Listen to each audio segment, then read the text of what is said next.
আপনি পড়াশোনা কোন পর্যন্ত করেছেন? আমি ইন্টার কমপ্লিট করছি 2006। আপনি এখন এখানে মাসিক কত টাকা আর্ন করছেন? প্রায় 9 থেকে 10 লাখ 9 থেকে টাকা। 10 লাখ টাকা। আমাদের দেশে তরুণদের দিকে তাকালে আমরা দেখতে পাই বেশিরভাগ তরুণরাই তারা আসলে কাজ শিখতে আগ্রহী না, তারা চাকরি চান। আমাদের প্রিয়জন ছোট ভাই ব্রাদারের মধ্যে কাউকে যদি আমরা আসলে সচ্ছল করতে চাই, স্বাবলম্বী করতে চাই, তাহলে তাকে 10, 20, 50,000, 1 লাখ, 2 লাখ, 5 লাখ টাকা ক্যাশ দেওয়ার চাইতে তাকে ট্রেনিং করায় দেওয়া, দক্ষতা সৃষ্টি করে দেওয়া বেশি গুরুত্বপূর্ণ। ভাই, আমরা তো অনেকে ওয়েল্ডিং শিখছি আছি, কিন্তু আমরা তো দেশেই কষ্ট করে টিকা কঠিন হয়ে যায়। সিঙ্গাপুর কয়জন যাইতে পারে? আমরা সেই পলিসি আপনাদেরকে বলবো যে কিভাবে সিঙ্গাপুর বা বিদেশে উন্নত দেশে যাওয়া যেতে পারে এবং কিভাবে গেলে আসলে সেটার মূল্য হবে। আমি আজ কিছু তরুণকে সাথে নিয়ে বসেছি আমাদের প্রিয় মাতৃভূমি থেকে প্রায় 11,500 কিলোমিটার দূরে, অর্থাৎ নিউজিল্যান্ডে। আমার সাথে কয়েকজন তরুণ এখানে আছেন যারা এখানে বিভিন্ন পেশায় কর্মরত আছেন। এই তরুণদের থেকে আমি কিছু বার্তা আসলে আপনাদেরকে দিতে চাই। যে বার্তা দিতে চাই সেটি আমি বলবো, তার আগে আপনাদেরকে আমি জানাতে চাই এই তরুণরা সবাই একাডেমিক শিক্ষা, যেটাকে আমরা বলি প্রাতিষ্ঠানিক শিক্ষা, সে শিক্ষায় তারা খুব বেশি অগ্রসর হতে পারেননি, কিন্তু তাদের স্কিল বা দক্ষতা তারা অর্জন করার ফলে তা সাফল্যের দারুণ একটি জায়গায়, আমরা বলতে পারি যে কাঙ্ক্ষিত শিখরে তারা পৌঁছতে পেরেছেন। আমাদের দেশে হাজারো যুবক আছেন যারা তাদের বেকারত্বকে দূর করতে চান, তাদের বেকারত্ব ঘোচাতে চান, তাদের অর্থনৈতিক অভাব অনটন কষ্ট দূর করতে চান। তাদের জন্য আমি মনে করি যে আমাদের এই তরুণদের যে গল্প আপনাদেরকে আজকে আমরা শোনাতে যাচ্ছি সেখানে গুরুত্বপূর্ণ বার্তা আছে। শুধু এই 4 জন তরুণই নয়, আমি এখানে শত শত তরুণ দেখেছি যারা প্রত্যেকেই আমাদের জন্য একই বার্তা বহন করছেন। আমরা এই মুহূর্তে আছি, যেমনটি বললাম, দেশ থেকে প্রায় 11,500 কিলোমিটার দূরে নিউজিল্যান্ডে, যেটি প্রশান্ত মহাসাগরের মধ্যখানে অবস্থিত একটি দ্বীপ রাষ্ট্র, পৃথিবীর শান্তিপূর্ণ দেশগুলোর মধ্যে থেকে একটি। এবং আমাদের প্রবাসী বাংলাদেশি ভাইদের একটি জিনিস আমাকে অনেক বেশি আনন্দিত করেছে, সেটি হলো অন্য অনেক দেশে আমাদের প্রবাসী ভাইদের যে টুকটাক দুর্নাম আছে, অনৈক্য ইত্যাদি বিষয়ে, সে বিষয়টি থেকে অনেকখানি মুক্ত এখানকার ভাইরা। এখানকার বিভিন্ন সেক্টরের নেতৃবৃন্দ আলহামদুলিল্লাহ চমৎকার রোল প্লে করতে পেরেছেন এবং সবাই ঐক্যবদ্ধ আছেন। যাই হোক, আমি মূল বিষয়ে আসি। আমার সাথে যে তরুণরা আছেন তাদেরকে সাথে নিয়ে আমি বসেছি। এই তরুণরা, আমি যেটি বলছিলাম যে একাডেমিক বা প্রাতিষ্ঠানিক শিক্ষা খুব বেশি অর্জন না করেও তাদের অর্থনৈতিক মুক্তি হয়েছে। সেটা কিভাবে? এবং যারা আমাকে দেখছেন, বিশেষ করে আমাদের পরিচিত যে সমস্ত যুবক তরুণরা আছেন যারা হয়তো কাজ খুঁজছেন বা যাদের অর্থনৈতিক সচ্ছলতা, স্বাবলম্বিতা অর্জন করার জন্য যারা চেষ্টা করছেন, এই তরুণদের গল্পের মাধ্যমে আমরা তাদের জন্য বার্তা খুঁজে বের করার চেষ্টা করবো ইনশাআল্লাহ তাআলা। আমি প্রথমে একজন তরুণদের করে সবার গল্প আপনাদেরকে শোনাবো। এরা কোথায় কি করেছেন, তারা কিভাবে কোন পর্যায়ে এসেছেন, এখন তারা কে কেমন আছেন, আমি জানার চেষ্টা করবো ইনশাআল্লাহ। আমার ডানে অবস্থান করছেন যে ভাই, আপনার কি নাম জানো? মোহাম্মদ ইমরান হোসেন। আপনার দেশের বাড়ি কোথায়? যশোর। আপনি পড়াশোনা কোন পর্যন্ত করেছেন? আমি ইন্টার কমপ্লিট করছি 2006। ইন্টার পাস করেছেন। ইন্টার পাস করেছেন 2006। এরপরে আপনি বিদেশে পাড়ি জমিয়েছেন না তারপরে দেশে কাজ করেছেন? আমি দেশে ট্রেনিং সেন্টারে ট্রেনিং করছি। সেম টাইমে আমার স্কিল দেখে আমার ট্রেনিং সেন্টার যে ওনার ছিল, একটু জোরে বলতে হবে, কোন ট্রেনিং সেন্টারে আপনি আমি আদর্শ মিরপুর শেরপাড়া আদর্শ ট্রেনিং সেন্টারে আমি ট্রেনিং করছি। কি বিষয়ে প্রশিক্ষণ নিয়েছেন? ওয়েল্ডিং এন্ড ফেব্রিকেশনের উপরে। নিয়ে দেশে কতদিন কাজ করেছেন? আমি দেশে 9 মাস মতো কাজ করছিলাম। 9 মাস কাজ একই করেছেন, ট্রেনিং সেন্টারে আর কি। মাশাআল্লাহ। ভাই, যশোরের মানুষ, ওয়েল্ডিং এর উপরে ট্রেনিং নিয়েছেন এবং ট্রেনিং নিয়ে দেশে বেশ কিছুদিন কাজ করেছেন। এরপর আপনি বিদেশে পাড়ি জমিয়েছেন। জি জি। এরপর আমি সিঙ্গাপুরে গেছিলাম 2007। হ্যাঁ, সিঙ্গাপুরে গিয়ে আপনি কতদিন ছিলেন? সিঙ্গাপুরে 7 বছর ছিলাম ওখানে। ওখানে আমি আমার জবের পাশাপাশি আমি যে স্কিল ভাইরা ছিল ওদেরকে আমি ওয়েল্ডিং শেখাইতাম। আমাদের সিঙ্গাপুরে কোম্পানি থেকে আমার অ্যাপয়েন্ট করা হয়েছিল আর কি। আচ্ছা, এরপর আপনি এখন নিউজিল্যান্ডে আছেন। কত বছর ধরে নিউজিল্যান্ডে আছেন? নিউজিল্যান্ডে 11 বছর চলে আর কি। 11 বছর চলে। জি, জি। আপনি এখন এখানে মাসিক কত টাকা আর্ন করছেন?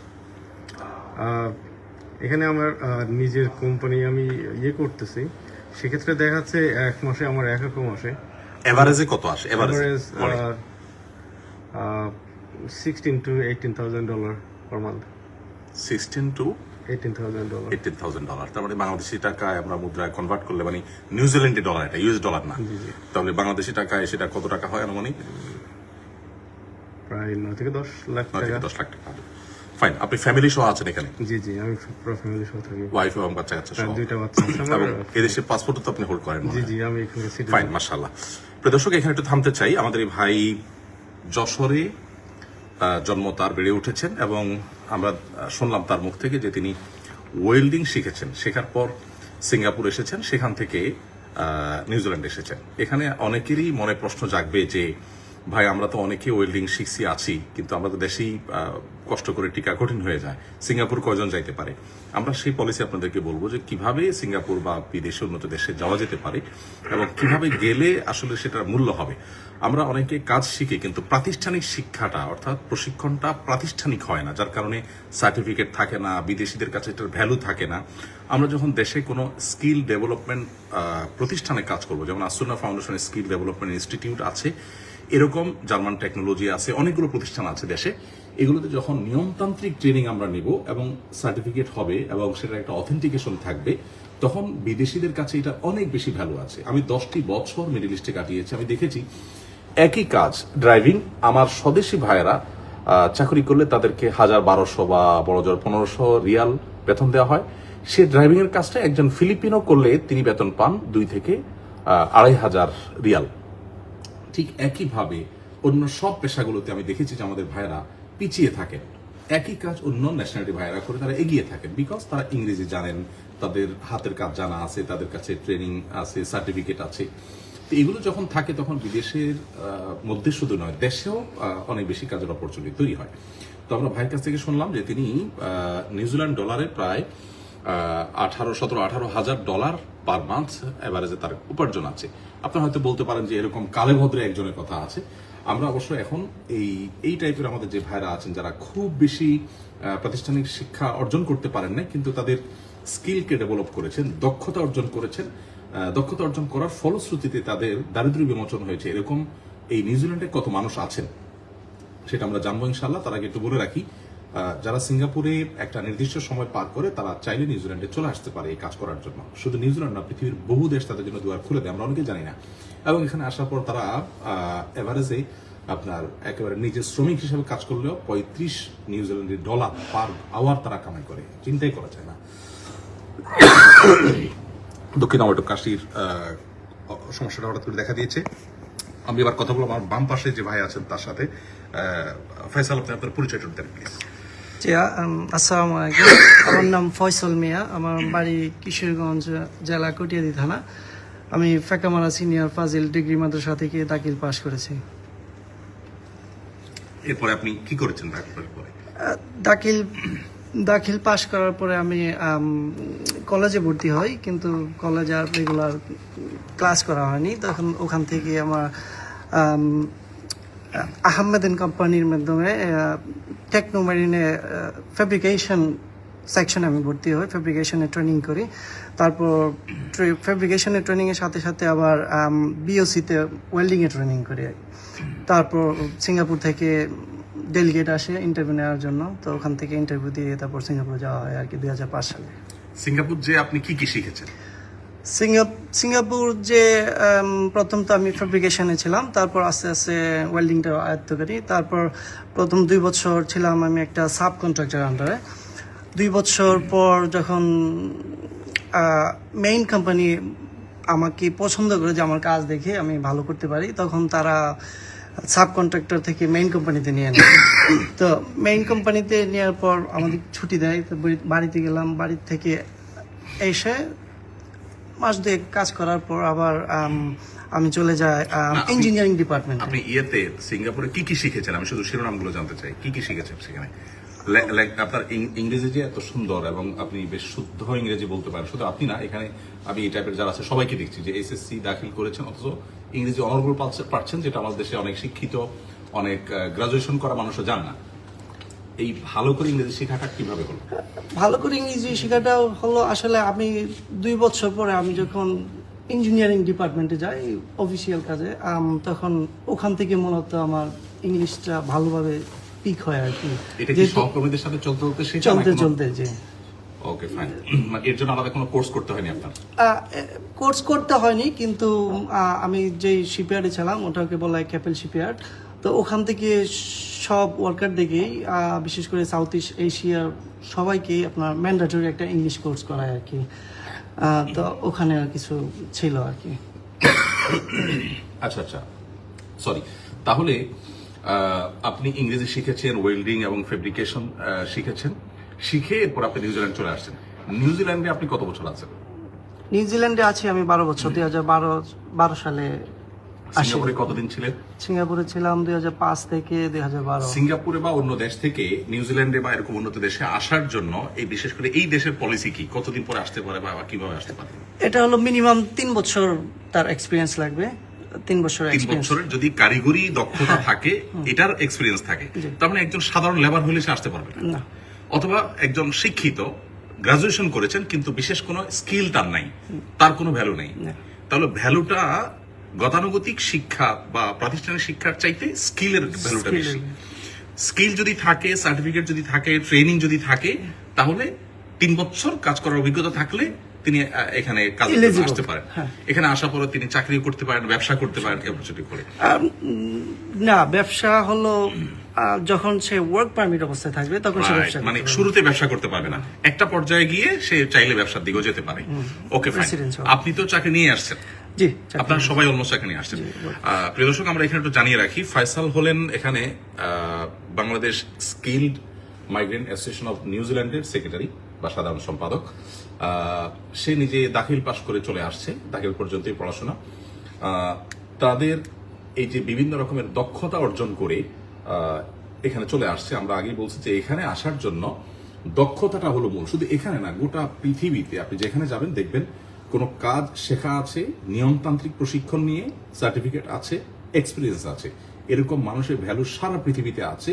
এর বিপরীতে আপনি গ্রাজুয়েশন করেছেন কিন্তু বিশেষ কোনো দক্ষতা আপনার নেই, অথবা আপনি অনেক পরিশ্রমী মানুষ, আপনি অনেক কষ্ট করতে পারেন কিন্তু আপনি জাস্ট লেবারের কাজ করতে পারেন, বিশেষ কোনো স্কিল আপনি ইলেকট্রিশিয়ান, আপনি প্লাম্বিং, আপনি অথবা কার্পেন্টার, অথবা আপনার কাঠের কাজ, অথবা টাইলসের যে কোনো কাজ, বিশেষ দক্ষতা যদি না থাকে তাহলে পৃথিবীর কোথাও আসলে কোনো ভ্যালু থাকছে না। আমরা ইউরোপের বিভিন্ন দেশেও একই অবস্থা দেখেছি। তো ফয়সাল যেহেতু Bangladesh skilled migrant association of নিউজিল্যান্ডের সেক্রেটারি জেনারেল, আমরা এবার ফয়সাল আপনার কাছে জানতে চাই যে এই টাইপের বিশেষ দক্ষতা সম্পন্ন বা স্কিলড আমাদের প্রবাসী বাংলাদেশি ভাইয়েরা নিউজিল্যান্ডে কতজন আছেন আনুমানিক 2000-এর কাছাকাছি আছে। 2000। তার মানে এখানে টোটাল বাংলাদেশিদের সংখ্যাই হলো 8 থেকে 10,000। এর মধ্যে 2000ই হলো এই টাইপ স্কিল। তার মানে যারা পিএইচডি করতে আসছেন বা যারা মাস্টার্স করতে এসেছেন অথবা যারা হায়ার ডিগ্রির জন্য এসেছেন বা চাকরির জন্য এসে পরে তারা বিভিন্ন ব্যবসা বাণিজ্য করছেন বা যারা চাকরি করছেন, এরকম লোকগুলোর বাইরে শুধু এইরকম অল্প শিক্ষিত অথচ স্কিলড হওয়ার কারণে এখানে ভালো অবস্থানে আছেন এরকম মানুষের সংখ্যা 8-10 হাজারের মধ্যে 2000। তার মানে বিরাট একটা বড় সংখ্যা, এভারেজ সংখ্যা হিসাব করলে 1/4। আচ্ছা, এইদের বেশিরভাগই এই টাইপের কাজই করেন না? জি, কনস্ট্রাকশন। আমাকে একটু ধারণা দেন তো কি কি কাজ করেন নরমালি তারা? নরমালি বলতে ওয়েল্ডিং আছে। একটু লাউডলি যদি বলেন হয়তো ভালো। ওয়েল্ডিং এর কাজ, ওয়েল্ডিং এর কাজ, ফেব্রিকেশনের কাজ, ফেব্রিকেশন, কনস্ট্রাকশনের কাজ, কনস্ট্রাকশন, কার্পেন্টারি কাজ, ক্রেন অপারেটর, রোড ওয়ার্কস, তারপর হসপিটালিটি, কৃষিকাজ কি করে? ফার্মিং। তার মানে ফার্মিং এও স্কিলের ব্যাপার আছে। আচ্ছা, ও ফাইন, মাশাআল্লাহ। এগ্রিকালচার। আপনার কাছে আমার প্রশ্ন এবার, আপনি তো ফ্যামিলি নিয়ে থাকেন এখানে, আলহামদুলিল্লাহ একটা ভালো অবস্থানে আছেন, মাত্র দাখিল পর্যন্ত পড়াশোনা করেছেন, এরপর ট্রেনিং নিয়েছেন, সেই ট্রেনিং এর সুবাদে আজকে আপনি এই পর্যন্ত আল্লাহ এনেছে আপনাকে। আপনার এভারেজ মাসিক ইনকাম কত? 3 থেকে 4,000 উইকলি আসে আর কি। আমরা মাসিক যদি ধরি তাহলে 12,000। 12,000, হ্যাঁ, 10 থেকে 12। 10 থেকে 12,000 আপনার নিউজিল্যান্ডি ডলার। নিউজিল্যান্ডি ডলার 12,000 মানে হলো বাংলাদেশি মুদ্রায় কত হয়? 8.5 লাখ। ওকে, আমরা 7-8 লাখ টাকাই ধরলাম। তো 5 থেকে 8 লাখ টাকার মধ্যে, রেঞ্জের মধ্যে এভারেজ আপনার মাসিক অর্জন করছেন আমরা দেখলাম।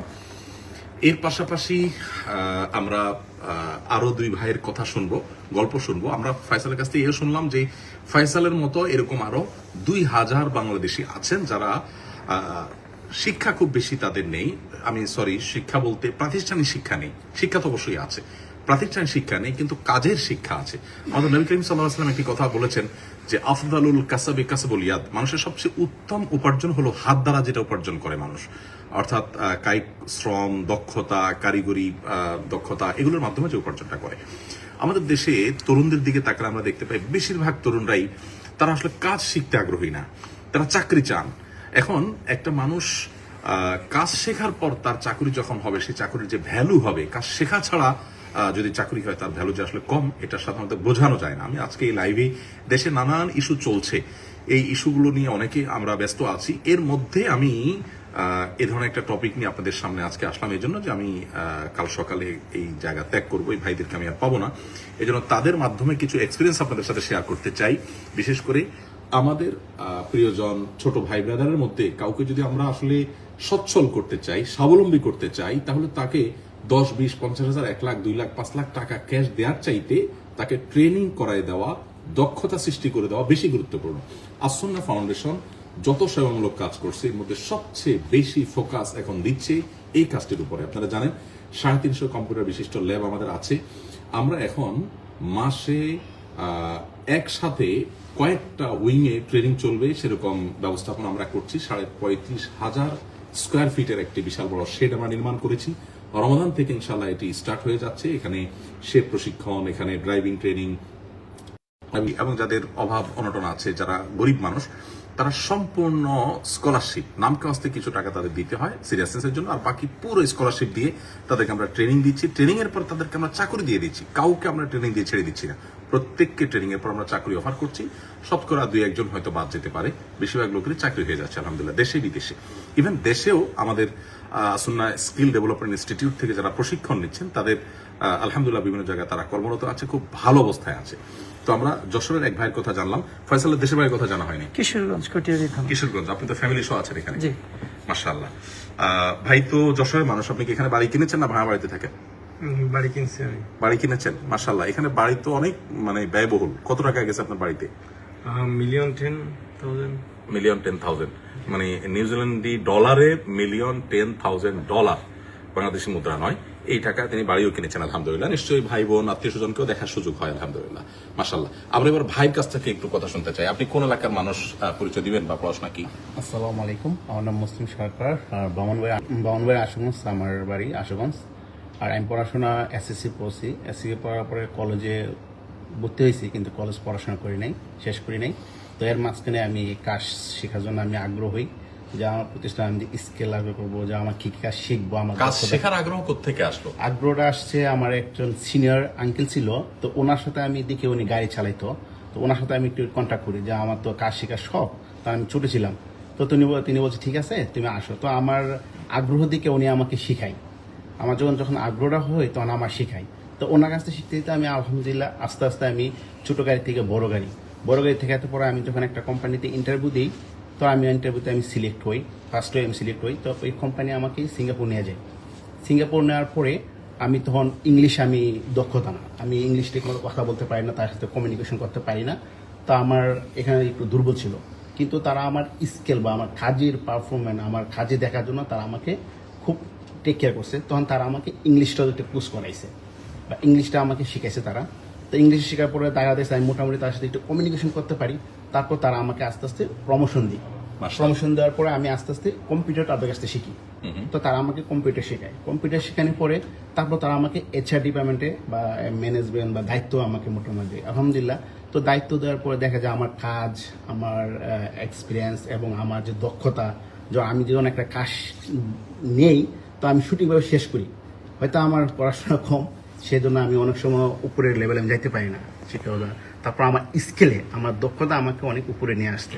তারপর ওইখান থেকে আমি সিঙ্গাপুরে ইন্টারন্যাশনাল লাইসেন্স করি, যা পৃথিবীর সব জায়গায় ইউজ করতে পারি। এবং আমি শিপ মুভমেন্ট করার জন্য লাইসেন্স করি, কোম্পানি করে আমাকে, এবং আমার ড্রাইভিং লাইসেন্স করাই, এবং আমাকে ফকলিফট লাইসেন্স করাই।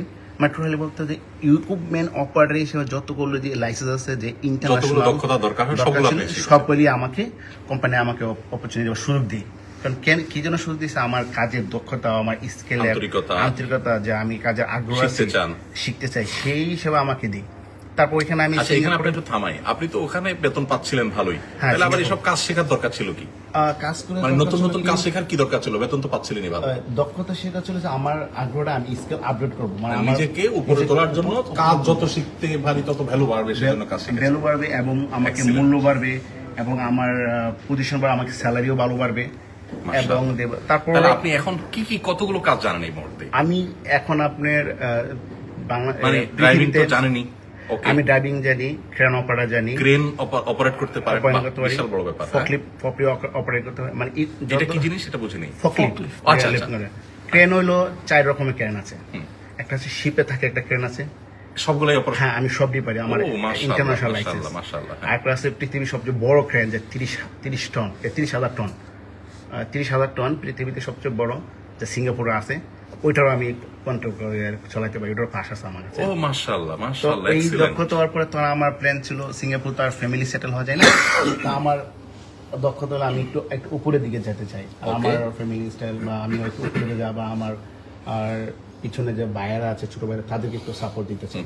তো এই সাপোর্ট হিসেবে আমি সিঙ্গাপুরে ছিলাম প্রায় 9 বছর। 9 বছর এখান থেকে পরে আমি নিউজিল্যান্ডে আমি ট্রাই করি। তো নিউজিল্যান্ডে ট্রাই করে অনেকে শুনি স্কিলের অপরচুনিটি বেশি দেয়, তারা যাদের স্কিল বেশি, তার এক্সপিরিয়েন্স বেশি, তাদেরকে সুযোগটা দেয় নিউজিল্যান্ডে। তো আলহামদুলিল্লাহ আমি ওই চান্সটা নিয়েছি, নেওয়ার পর আমি কাগজ জমা দিই এখানে। তো জমা দেওয়ার পর আমার স্কেল এবং আমার সার্টিফিকেট আর আমার লাইসেন্স কোয়ালিটি দেখার পরে তারা আলহামদুলিল্লাহ 1 সপ্তাহ পরে আমার রেজাল্ট দিয়ে দিয়েছে যে আমরা আপনাকে নিয়ে নেব। এবং যেদিন আমাকে বলছে সন্ধ্যার সময় আমাকে তার এগ্রিমেন্ট একটা ফর্ম দিছে যে আমি আপনাকে নেব, অন্য জায়গায় ট্রাই করব।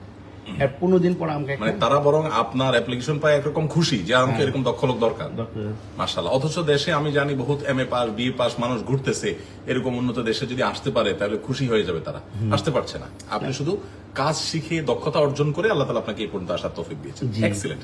আমি আপনার খুব বেশি সময় নিতে পারবো না, আপনাকে আমি এখানে একটু থামাই জিজ্ঞেস করতে চাই, আপনি এখন এই মুহূর্তে নিউজিল্যান্ডে কি কাজ করছেন? আমি এখন এই মুহূর্তে একটা কনস্ট্রাকশন একটা কোম্পানিতে কাজ করি, এক্সকাভেটর এবং ড্রাইভিং করি। যে এক্সকাভেটর যেটা মাটি কাটে ওইটা করি, আর ড্রাইভ করি, যে ট্রাক ড্রাইভ করি, ওইটা লোড করি। আর একটা এই কোম্পানিতে একটু দায়িত্ব নিয়ে। স্যালারি কত টাকা পান এখানে? এখন আমি আপাতত স্যালারি পাচ্ছি আপনি উইকলি $1,200 মতো পাচ্ছি, আর মান্থলি আমার কাছে $46 মতন বা $4,500 মতন আসতেছে। ওকে, ফাইন। তার $4,500 আপনার নিউজিল্যান্ডের পার মান্থ। চিন্তাই করা যায় না, বাংলাদেশি টাকা এটা আমরা কনভার্ট করলে কত টাকা হয়? কনভার্ট করলে প্রায় 2.5 থেকে 3 লক্ষ টাকা মতন। 3 লক্ষ টাকা হয়। মাশাআল্লাহ, আলহামদুলিল্লাহ। আমাদের ভাইয়ের গল্প, আপনার দেশের বাড়ি হলো ব্রাহ্মণবাড়িয়া বলেছেন, তার গল্প শুনলাম। তিনিও SSC পাস, আলহামদুলিল্লাহ। তিনি নিউজিল্যান্ডের ডলারে প্রায় $4,500 থেকে $5,000 মাসে ইনকাম করছেন। এখানে অবশ্য লাইফটা এক্সপেন্সিভ, বেশ একটা অংশ খরচ হয়ে যায়, কিন্তু এরপরও বেশ অনেক টাকাই কিন্তু টিকে এবং আলহামদুলিল্লাহ ভালো একটা জায়গায় তিনি আছেন। আমরা আরেকজন ভাইয়ের কথা শুনবো, তার আগে শুধু এখানে থামতে চাই। আমরা মূলত এই লাইভের মাধ্যমে যে বার্তাটি দিতে চাই সেটি হলো আমাদেরকে দক্ষতা অর্জন করতে হবে, স্কিল এটা প্রত্যেককে অর্জন করার চেষ্টা করতে হবে। ইভেন আমরা যারা আলহামদুলিল্লাহ উচ্চশিক্ষিত, এর পাশাপাশি আমাদের বিভিন্ন দক্ষতা সৃষ্টি করার বা তৈরি করার চেষ্টা করতে হবে। আমি খুবই অযোগ্য একজন মানুষ, তারপর আলহামদুলিল্লাহ ড্রাইভিং থেকে নিয়ে আমার যে সমস্ত কাজগুলোর প্রয়োজন হয়, ভিডিও এডিটিং থেকে নিয়ে অন্য যে সমস্ত ডিজাইনের কাজ আছে, এই সব কাজগুলো কিন্তু আমি শিখেছি। এবং ইন্টারেস্টিং বিষয় হলো এই ভাইদের সাথে আমার একটা মিল হলো, ওনারা যেরকম প্রবাসে এসে এগুলো বেশিরভাগ ক্ষেত্রে শিখেছেন, আমিও কিন্তু প্রবাসে শিখেছি। এবং দেশে থাকতে একজন গতানুগতিক আলেম মানুষ, তার তো আসলে ড্রাইভিং শেখার দরকার হয় না, কিন্তু আমি শিখেছি। এখন আমার ড্রাইভার গাড়ি চালায়, কিন্তু ড্রাইভার যদি কোনো জায়গায় সমস্যা ফিল করে, আমি তাকে সরাই দিয়ে আমি গাড়ি চালাতে পারছি, কোনো অসুবিধা নেই। আমি লং রুটে যাচ্ছি, ড্রাইভারের চোখ মনে হচ্ছে একটু লাল হয়ে আসছে, সেটা ঘুমাচ্ছে, আমি তাকে সরাই দিয়ে আমি ড্রাইভিং সিটে বসে যাচ্ছি, আমি ড্রাইভ করে চলে আসতেছি, আমার কাছে লাইসেন্স আছে, ট্রেনিং আছে।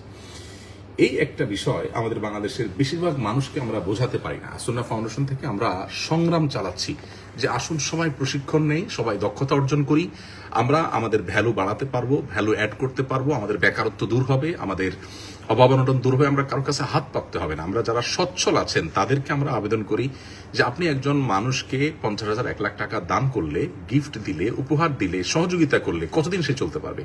আসুন্না ফাউন্ডেশন এখন একজন প্রশিক্ষণার্থীর পেছনে এভারেজে 50 থেকে 60,000 টাকা খরচ করে। 50 থেকে 60,000 টাকা খরচ করার বিনিময়ে আমরা যে প্রাপ্তিটা পাই সেটা হলো 3 মাস থাকা, খাওয়া এবং ট্রেনিং দিয়ে তাকে আমরা দক্ষ করি। স্মল বিজনেস ম্যানেজমেন্ট কোর্স আছে আমাদের, একটা অ্যাকাউন্টিং একটা কোর্স আছে, ওয়েব ডেভেলপমেন্ট কোর্স আছে, যারা আন্ডার এসএসসি তাদের জন্য একরকমের কোর্স, যারা এসএসসি এইচএসসি করা তাদের জন্য একরকমের কোর্স করা, যারা গ্রাজুয়েশন করা তাদের জন্য আমাদের ওয়েব ডেভেলপমেন্ট কোর্স আছে। প্রত্যেককে ট্রেনিং এর পর আমরা চাকরি দিয়ে দিই। আমাদের মার্কেটিং এর একটা ট্রেনিং, সেলস অ্যান্ড মার্কেটিং এর একটা ট্রেনিং আমরা করিয়েছি। আপনারা শুনলে কিছুটা বিস্মিত হতে পারেন যে প্রথম ব্যাচে যারা ট্রেনিং নিয়েছে তাদের ট্রেনিং এর 4 মাসের মধ্যে প্রথম 2 মাস যাওয়ার পর আমরা সম্ভবত জাহাঙ্গীরনগর ইউনিভার্সিটিতে একটা জব মেলা হয়েছে, সেখানে তাদেরকে আমরা পাঠিয়েছি। আমাদের ট্রেনিং যারা নিচ্ছে, যারা ট্রেনিং এর মধ্যে আছে, সেখানে যাওয়ার পর আমাদের এই ছেলেদের বেশিরভাগই সেখানে তাদের জবের অফার পেয়ে গেছে। ট্রেনিং এখন শেষ হয় না, মাঝপথে আছে, এবং এইটা জব মেলাতে তাদেরকে বিভিন্নভাবে টেস্ট করা হয়েছে, টেস্টে তারা উতরে গেছে। আমাদের একজন স্টুডেন্ট প্রশিক্ষণার্থী যাকে সেখানে একজন দক্ষ মার্কেটিং এবং সেলসের একজন সিনিয়র একজন ব্যক্তি, তিনি একটা টিস্যু পেপারের বাক্স দিয়ে বললেন এটা আমার কাছে বিক্রি করেন দেখি। তখন ওই জায়গার উপরে সেটাকে তিনি বেশ ভালো একটা মূল্যে বিক্রি করেছেন এবং এমনভাবে মার্কেটিং করেছেন, বাধ্য হয়েছেন সেই টিচার ওটা কিনতে। তারপর তিনি তাকে বললেন তোমাকে আমি এই মুহূর্তে 35,000 টাকা স্যালারি দিয়ে অফার করছি, এই মুহূর্তে স্টার্টিং। তো আমি মূলত যেটা বলতে চাইছি সেটি হলো যে আমরা গরিব মানুষদেরকে নগদ টাকা দিয়ে সহযোগিতা করি, এটা না করে তাদেরকে ওই টাকা দিয়ে আমরা কাজ শিখাই দিই, তাহলে সে সারা জীবন উপার্জন করতে থাকবে, আমি সব পেতে থাকবো। আমরা 50,000 টাকা দিয়ে একজন মানুষকে ট্রেনিং করে যখন চাকরি দেই, 15 থেকে 20,000 টাকা স্যালারি দিয়ে তার বেতন শুরু হয়। ধরুন ড্রাইভিং ট্রেনিং এর জন্য যদি 3 মাস থাকে আমাদের এখানে, পরিপূর্ণভাবে তাকে ড্রাইভিং ট্রেনিং শিখে আমরা চাকরি দিয়ে দিচ্ছি, এরকম সব ক্ষেত্রে। তো আমি 50,000 টাকা খরচ করলাম তার পেছনে, সে 20,000 করে প্রত্যেক মাসে কামাচ্ছে। 3 মাস, 4 মাস, 5 মাসে সে কত টাকা কামাচ্ছে এবং সারা জীবন কত টাকা কামাই করবে। 50,000 টাকা উঠেছে তার 2 থেকে 3 মাস সময় লাগবে। আর যদি আমি এককালীন দেই তাহলে 50,000 টাকা 2 মাসে সে উড়াই ফেলবে, খরচ করে ফেলবে। এই জন্য দক্ষতা অর্জন করবার কোনো বিকল্প বা ভিন্ন পথ আমাদের সামনে খোলা না। প্রিয় দর্শক, আমাদের সামনে আরেকজন ভাই আছেন, আমরা তার কথা একটু শুনবো। ভাই, আপনার নামটা বলে একটু, কোন জেলার, কি পড়াশোনা করেছেন একটু বলুন। আসসালামু আলাইকুম, আমার নাম মোহাম্মদ সোহেল। ক্যামেরাতে। মোহাম্মদ সোহেল, দেশের বাড়ি বিক্রমপুর, শ্রীনগরে।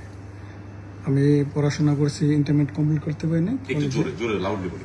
ইন্টারমিডিয়েট কমপ্লিট করতে পারিনি, তো মানে আমার- এসএসসি শেষ হ্যাঁ, করেছেন? শেষ করেছি, Okay, fine. কলেজে ভর্তি হয়েছি, কিন্তু পড়াশোনা এসএসসি complete শেষ করার পরে আপনি কি করেছেন, কি শিখেছেন? আমি তখন প্রথম আমাকে আবার আব্বা আম্মা একটা ট্রেনিং সেন্টার ভর্তি করে দেয়, এটা উত্তরাতে। সেখানে কি আমি, নাম এটা? ওটার নাম ছিল ডায়মন্ড পলিটেকনিক্যাল। আচ্ছা, ওকে, ফাইন। সেখানে কি শিখেন? সেখানে আমি পাইপ ফিটিং শিখি। পাইপ ফিটিং শেখার পর আমার 3 মাসের ট্রেনিং হয়। ওকে। 3 মাস ট্রেনিং এর পরে আমি ওখানে ডেলিগেট আসে সিঙ্গাপুর থেকে। তো আসার পরে আমাদের ইন্টারভিউ নেয়। ইন্টারভিউ নেওয়ার পরে ওখানে আমি সাকসেস হই। তো তারপরে 1 মাসের মধ্যে আমরা ইনশাল্লাহ সিঙ্গাপুর চলে যাই। কিন্তু সিঙ্গাপুর যাওয়ার পরে আমি যখন 3 মাস কাজ করি, 3 মাস করার পর ওই যে কাজটা আমি শিখে গেছি, তার 3 মাস পর আমার কাজটা চেঞ্জ হয়ে যায়। তখন আমাকে ওই সেকশন থেকে ট্রান্সফার করে দেওয়া হলো কার্পেন্টারি সেকশনে। তো সেখান থেকে আবার নতুন করে শুরু করতে হয় আমার, যেহেতু আমি শিখে গেছি একটা, ওখানে কাজ শুরু হইতেছে আরেকটা। তো ওখানে মোটামুটি আমি সিঙ্গাপুরে 9 বছর চাকরি করি কার্পেন্টার উপরে। পাশাপাশি আমি সিঙ্গাপুরের গভর্নমেন্টের যে টেকনোলজি আছে সেখানে আমি স্টাডি করি রাতে, প্রতিদিন 7টা থেকে রাত 11 পর্যন্ত। ও মাশাআল্লাহ। হ্যাঁ, সেখান মানে থেকে চাকরির পাশাপাশি আবার পড়াশোনা করতেছেন, পড়াশোনা কাজ শিখছেন। কাজ শিখছি। ওকে। সেখান থেকে আমি স্কিল করছি কার্পেন্টার উপরে এবং পেন্টিং এর উপরে। পাশাপাশি আমি আরো কিছু বেসরকারি থেকে ট্রেনিং নিছি, সেফটি সুপারভাইজার, লিফটিং সুপারভাইজার। তো আমার এক সময় টার্গেট ছিল যে আমি একটা ভালো একটা দেশে সেটেল হতে চাচ্ছি। তো একটা সময় মনে হলো না, নিউজিল্যান্ড একটা ভালো অপরচুনিটি, তখন আমি ট্রাই করি নিউজিল্যান্ডে। তো নিউজিল্যান্ডে ট্রাই করি আসলে আমার নিজের মাধ্যমে, আমি নিজে ট্রাই করি অনলাইনের মাধ্যমে, আসলে আমি কের মাধ্যমে আসিনি। ও মাশাআল্লাহ, আমি একা প্রচেষ্টা। একার প্রচেষ্টায় আমি অনলাইনে কথা বলি। তো কথা বলার সাথে তাদের সাথে আমাদের একটা ভালো আন্ডারস্ট্যান্ডিং হয় এবং তারা এইভাবে লোকজন আনে আর কি। তো সেই নিউজিল্যান্ডের একজন জোরে লাউডলি বলুন। নিউজিল্যান্ডের একজন লয়ার, তার সাথে আমার ফোনেই পরিচয় হয়, আমি গুগল থেকে নাম্বার ফাইন্ড আউট করে ওনাকে কল দিই ডাইরেক্টলি, তোমার সাথে কথা বলতে। তাহলে আপনি এখন কাজ জানেন কি কি? আমি বর্তমানে নিউজিল্যান্ডের আমার 9 বছরের অভিজ্ঞতা, আমি এখানকার বিল্ডার্স এবং কার্পেন্টার। আলহামদুলিল্লাহ আমার এখানে বিল্ডিং এর কোন সেকশনে কাজ করেন? আমি বিল্ডিং এর এখানে নিউজিল্যান্ডে এখানে জিরো থেকে যখন শুরু হয়, ফাউন্ডেশন বাদে যখন মানে বিল্ডিং Frame. অনেক কাজ থাকে, আপনি স্পেশালি কোন সেক্টরে কাজ করেন? আমি টিম্বার ফ্রেম, বাইরে যে ওয়েদার বোর্ডটা হয় ক্লাইডিং বলে ওটা করি, ইনসাইডে মানে জি কাঠের যে ফ্রেমিং হ্যাঁ, সেই সব। টাইপের যেগুলো আছে। তারপর আপনার ডোর ইনডোর সবগুলো আমি কাজ করি। তো এগুলো তো আমাদের দেশে অনেক কাঠ মিস্ত্রিও আছে, তারা জানে।